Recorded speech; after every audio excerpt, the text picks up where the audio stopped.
When someone does the INFJ wrong, there's no doubt they take it hard. With so much hope and empathy for humanity as a whole, this personality type can't help but to not only feel sad for being done wrong, but also disappointed in how some people treat others generally. And nothing inspires forgiveness quite like revenge, but is forgiveness alone always enough? Welcome, or welcome back, psychos. Before we get into it, we'd love it if you liked and subscribed to our channel, as well as to click the post notification bell so you never miss a video.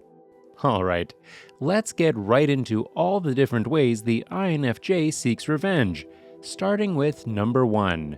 They don't. Well, that's it for today's video. All jokes aside, it's fair to say that INFJs are one of the least likely personality types to take any form of spiteful revenge against others. Of course, different levels of perceived vengeance may call for different reaction levels, no matter the personality type. However, for the INFJ who can't help but to see the good in people, revenge rarely crosses their minds. In fact, the INFJ's need to live and let live sometimes has little to do with the other person and much more to do with how they personally feel on an emotional level. Sometimes, just the thought of putting in action towards revenge or getting even with someone can seem like way too much of a mental and emotional hassle for it to be worth it. Usually, if the INFJ has been wronged, they want less to do with the person, rather than to invest more mental energy into the matter. Plus, most philosophical INFJs are big believers in karma, so they'll happily step and leave it up to those believed laws to put things in order when it's most appropriate for that deserving individual. Number 2. In their minds. While some people must act out and experience certain things in life in order to feel truly connected to it, the INFJ is quite the opposite. In fact, they can easily play out a potential scenario in their heads and become seriously bothered by it. On the other hand, they can use these powerful and vivid visual images to play out certain scenarios in their imagination in order to feel a little better about the situation. Instead of leaving it up to whether they perceive it as healing, manifesting, giving karma a little energetic nudge, or a weird form of meditation. Usually, if an INFJ just sits and thinks of all the ways they hope certain lessons will come about for someone, they walk away feeling much more at ease. And even within their wildest and most realistic ideas, this sympathetic type is rarely actually vengeful.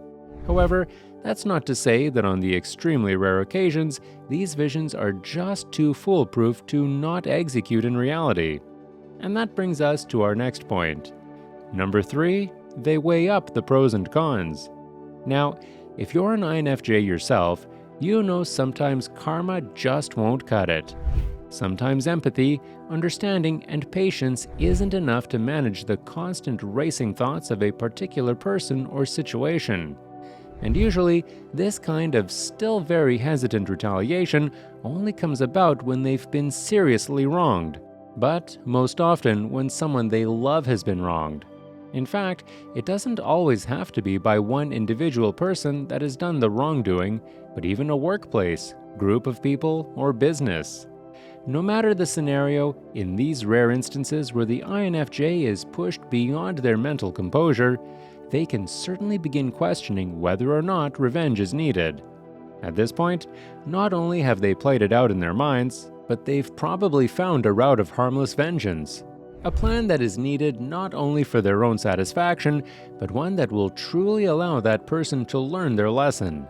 For the sake of humanity and anyone else who may have experienced being wronged in the same way. And for the sake of hopefully stopping someone being wronged that way in the future. So, how do they approach taking this vengeful action? Number 4, uncharacteristically. Well, we can only hold off on the harsh truth of the matter for so long. And that's that sometimes. INFJs not only seek revenge, dream about it and contemplate it, but sometimes they actually go out and get it. Luckily, there's not many INFJs that can speak in this manner due to lack of experience. However, there is one particular instance where this normally calm, cool, and collected personality type may in fact step out of line. And that's when they are under the influence of the dreaded introverted intuition and introverted thinking loop.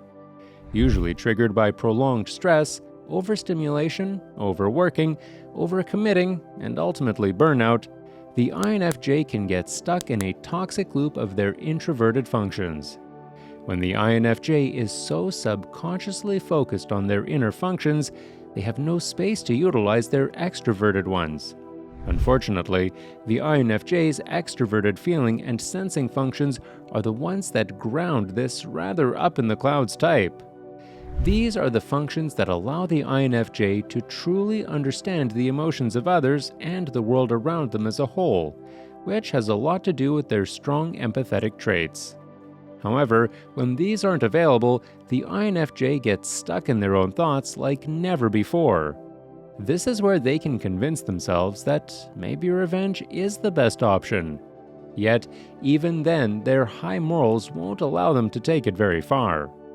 The ironic thing is that if an INFJ should be thrown into this loop, the regret and remorse they feel once they're back to their normal selves is incomparable to any type of spiteful action they could take towards another. Number 5. Harmlessly. Okay, so we have the rare occasions that send the INFJ in a painful mental loop of constantly questioning whether to act or not. And then you have the seemingly harmless situations where the INFJ just wants to have a little fun. You know those scenarios where you just have to shake your head at the indecency and lack of common manners in some people you pass in a day? The frantic highway driver weaving from lane to lane, the restaurant guest that's rude to the waiter, or even the simple act of not saying thank you when someone else has waited for them with the door open.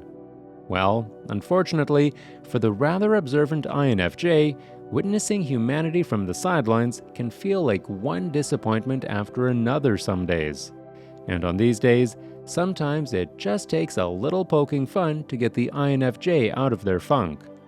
While they probably won't choose to start cutting off the crazy highway lane jumper, they may use humor to combat people who don't use their manners by saying the reply anyway.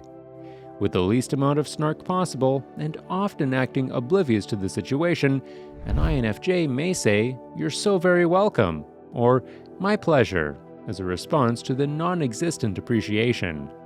This way, even if this person was in fact too busy or too in their heads to say thank you, like the INFJ will probably convince themselves, maybe a playful remark will give them that gentle reminder.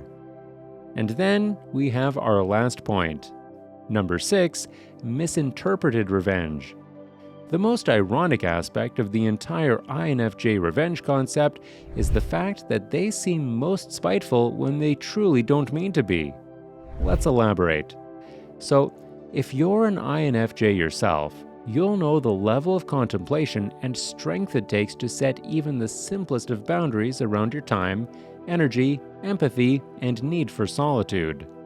And unfortunately, it usually takes a little time for the INFJ to figure out how they can fit someone in their lives, or really, if they can fit them in at all.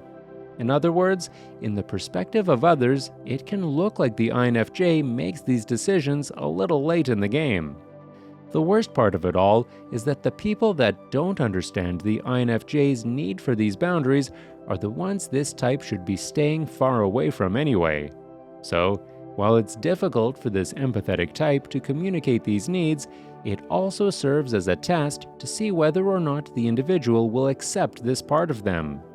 When boundaries aren't accepted, however, the INFJ's need for space or their reasoning for cutting off a connection can seem very spiteful. Using the INFJ door slam as an example, an action they take solely to free themselves, and one that is usually filled with forgiveness for the other person, can end up looking like the biggest vengeful tactic. Luckily, if you've reached the point of being door slammed by an INFJ, you probably needed the harsh lesson anyway. Well, psychos, that's it for today's video. So, if you're an INFJ, Tell us in the comments below of a time where you took revenge on someone and later regretted it deeply. Also, make sure to leave us a like, share with your friends, and also subscribe to our channel so that you never miss a video.